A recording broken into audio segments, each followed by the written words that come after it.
making some predictions about Formula One.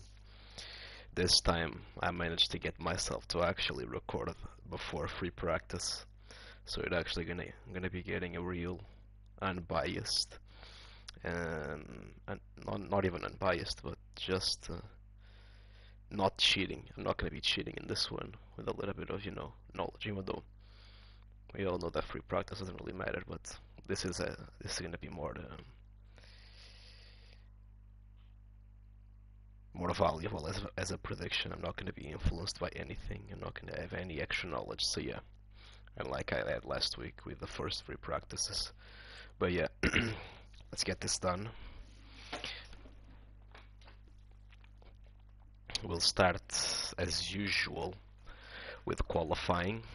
We'll start at the top with the bottom, and then we'll be moving towards the top 10. So, well, before that, actually, let's talk about a little bit about my predictions from last week, or from 2 weeks ago. I mean, I finally got it right that Antonelli was gonna get screwed. Well, it finally happened. I mean, George Russell did not win once again. I mean, one day he did get pulled by 3/10. He didn't win, but yeah, well, he kind of got screwed in the race. But yeah, Antonelli finally had a better race, and that was right about that. I don't think I got his placement right. Did I actually predict Kimi was gonna get a DNF? I may have predicted that actually. Maybe I predicted it. It'd be a crazy prediction. But yeah, well, Charles let me down once again in qualifying, and then in the race he got screwed. But yeah, let me down again in qualifying. Goddamn it, Charles! It's about time for you to start, waking up. No, it's, to be honest, it's pretty common. Charles usually has every single season he has a slump. That's already to be expected. It's usually like 2 or 3 races where he really is absolutely nowhere. He should be recovering by this one. And yeah, well, George got pole. His race was not incredible, though. I mean, his team is definitely not helping him in the slightest. The side of the garage. I already said that I do feel like Mercedes maybe not directly sabotaging him, but they're definitely hampering him at the very least with sheer incompetence and outright just hiding information from him during the races. Like his engineer, I mean, is either completely incompetent or just purposefully hiding information from him. And well, he once again got screwed by Mercedes, but it wasn't just the wing adjustments that, he got screwed over by Mercedes by. It was also the fact that, for example, they never even told him, his own engineer did not tell him the line that Antonelli was taking through a certain corner that was basically giving him 4/10 on George. And you can actually see, for example, McLaren actually told Piastri about that. George was losing 4/10 and he was not told about to change his line in that. And those 4/10 over, who knows how long, they may have actually have let George fight for the win. They may have actually have won that race had they told George about it. Instead, they just did not tell anything of the sort to George. Because, yeah, I mean, those 4/10, George came out like, what, 5 seconds behind Lewis. 5 seconds is basically, what, 20 laps with those 4/10? That about, I mean, George was basically doing the entire race, losing those 4/10 every single time. The first stint doesn't matter because George was driving to a delta. But the second and third stints, those alone, you would have been able to more than like 40 laps. More than enough. Those 4/10 every single lap are more than enough for him to just go ahead and come out ahead of Hamilton, even with Hamilton getting the safety car advantage. So Mercedes would have won had they told him. Once again, they didn't tell him about the line that he should be taking. As for why they didn't tell him that, again, it can either be because Russell's engineer is completely incompetent. Somehow he did not notice that Antonelli was going around getting 4/10 on George in a single corner because he was taking a different line. For some reason, somehow he didn't know that, or the other option is they were, directly hampering him to allow Antonelli to get closer and overtake him on track. It's either one or the other. Choose whichever one you want. But yeah, we'll start with qualifying. Well, Aston Martin, I gave up on my hoping for now. I'm gonna be waiting for Hungary. No point in just wasting predictions like that. No, yeah, they're not gonna get past Q1. I mean, in fact, they're gonna be the last team in Q1, bottom of the barrel. Stroll actually managed to outqualify Alonso last time, which is, well, I guess first time in 40 races he managed that, but that doesn't really matter. I mean, the car is so complete trash. I mean, outqualifying anyone in this type of format just doesn't matter anyway. With these types of cars, like there's not really a lot of difference that you can be putting in your own teammate. You're not motivated. I mean, especially with a car like Aston Martin, it's kind of like a dice roll.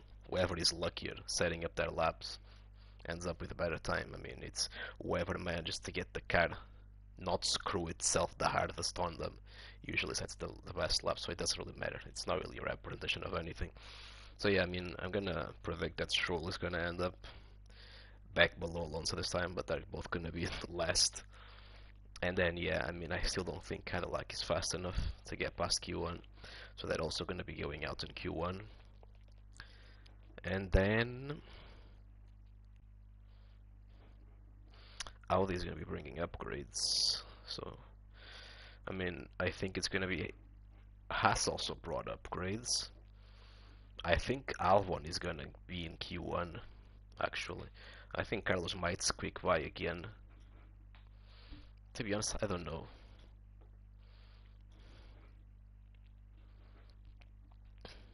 Actually, no, I'm going all in. Williams is gonna get screwed this time around. So yeah, all of Aston Martin both drivers are gonna be bottom of the barrel. Then, so it's gonna be Stroll, then Alonso, then Bottas, then Albon, then Perez, then Sainz, all in Q1. As for Q3, Audi is going to be bringing upgrades, both engine and car upgrades, so they might be a danger. I'm actually going to consider that. So yeah, top 10. I don't think there's going to be anything related to the top 4 teams, so it doesn't really matter. So we have 2 spots on Q3, and I think they're going to be going for Hulkenberg and Gasly. Gasly got had some car issues last week, so he got out qualified by Colapinto. I think they're going to be solving that by now. So yeah, I do think that the V car is going to get a little bit leapfrogged by Audi this time around. And that's also going to be putting a little bit more work, so they're going to be a little bit worse off. I don't think they're going to drop below anything there. But yeah, they're kind of going to be a little bit on the back foot to get into Q3. But yeah, and in fact, I'm going to put Hulk at 9th, Gasly in 10th. Alpine is also bringing upgrades, to remember. But yeah, then, I mean, it's going to be Ager in 8th. I mean, it has to be Ager. I don't think Red Bull is going to be that particularly strong here. I think they're going to be better than McLaren, though. The thing is, though, I don't see Hadjar beating out the McLaren drivers. I just don't think he's that good. And yeah, well, as I said, well, after that it's going to come Piastri. In 7th, in 6th is going to be Norris. In 5th is going to be Max Verstappen. And yeah, well, they're going to be having Mercedes and Ferrari. I'm going to be betting on Charles Leclerc pole position this time around. I do think Lewis is not going to be maintaining his form. I think he's going to slip back. I think people are deluding themselves too much with this, with him having 2 decent races, where his car was basically the second best. So, I mean, they are absolutely deluding themselves. Again, Mercedes could absolutely have won the race easily. They made so many mistakes, particularly when it came to screwing George Russell. They made so many mistakes. They could have easily controlled and won the race. I don't think Ferrari was actually even the fast. Again, George Russell was bleeding 4 tenths a lap because they did not tell him about, that he was taking the wrong line. If they actually told him, he would. I mean, how many seconds would he even gain? It's ridiculous how much he would gain from that. He may not even have feel the need to adjust his wing, which means he doesn't get his wing adjusted poorly, which means even more time. So they could have easily have won that. Like, Ferrari is going to catch up this time, and Mercedes is going to hurt a little bit because they're going to lose the diffuser. So, yeah, in race pace, Mercedes is still the strongest. Ferrari, but yeah, qualifying. Charles Leclerc in first. I'm gonna say George Russell in second. I think he's gonna come with a little bit of momentum here. Kimi is not gonna be quite there with the momentum yet. And we'll wait for the race. And then in fourth, Hamilton, and that rounds up the qualifying stuff. As for the race, DNFs. Let's see who is gonna DNF. Hajar is gonna DNF this race. That's my guess. It's been a while since he DNF'd. It's been coming already for a while. Mechanical DNF for Hajar. The McLarens, I mean, Piastri doesn't really seem to be getting DNFs. He does get DNSs, one of which was his own fault, but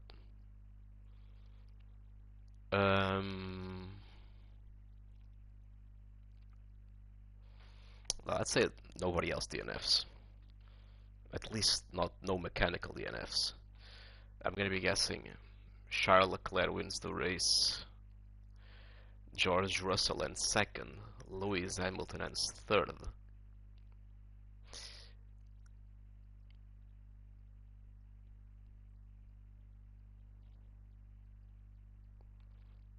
Max Verstappen fourth.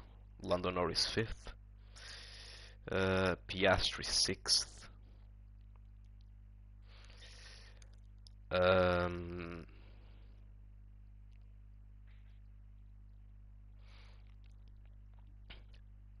Then Hulkenberg 7th, Gasly 8th,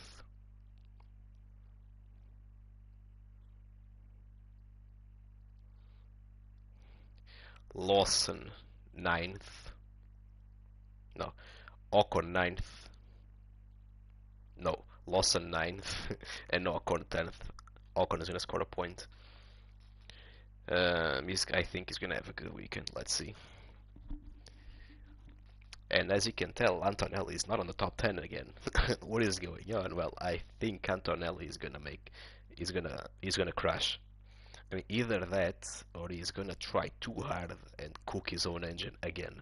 It's gonna be very hot in Austria, and I think Antonelli is not gonna be holding back at all, and I think he is gonna end up crashing himself out. That's what I believe. He's gonna be coming in hot, still with the momentum on his side, and he's gonna make a massive error of judgment and just crash himself out. That's what I believe is gonna happen. And yeah, Charles Leclerc is gonna win the race. I think Charles Leclerc is gonna start getting a little bit more momentum back. George Russell is gonna be getting a little bit more of those points back his way. Still not winning, which is kind of interesting, but yeah.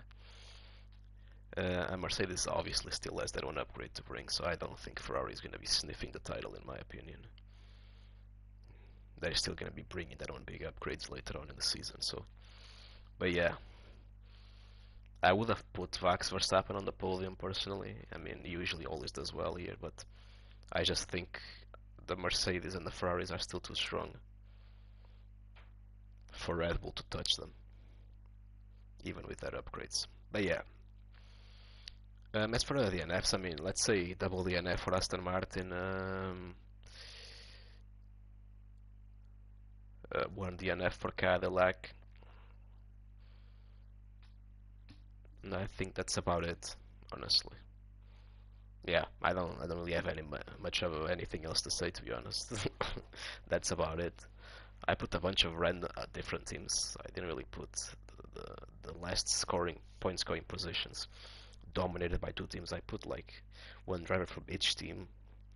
Those are the drivers I feel like are gonna perform the best. So yeah, Colapinto, Bortoleto, and Berman are gonna be there sniffing on the points, but they're not gonna quite manage to get there. I think it's gonna be pretty close. Yeah, Bortoleto, Limblad, and Berman. I think it's gonna be pretty close down there in the midfield, with Ocon being the one that comes out on top with his decent strategies. But yeah, I think that's about it. Those are my predictions. Let me know what you think about them, how delusional they are. Not very delusional this time around. Besides, the whole Antonelli crashing himself out, I still don't even think that's that delusional. But yeah, I think that's about it. Give the video a like if you agree, a dislike if you disagree. Leave your opinions down below, what you think is gonna happen. But yeah, thank you for watching, and I guess we'll see what happens in the race, and I'll see you next week.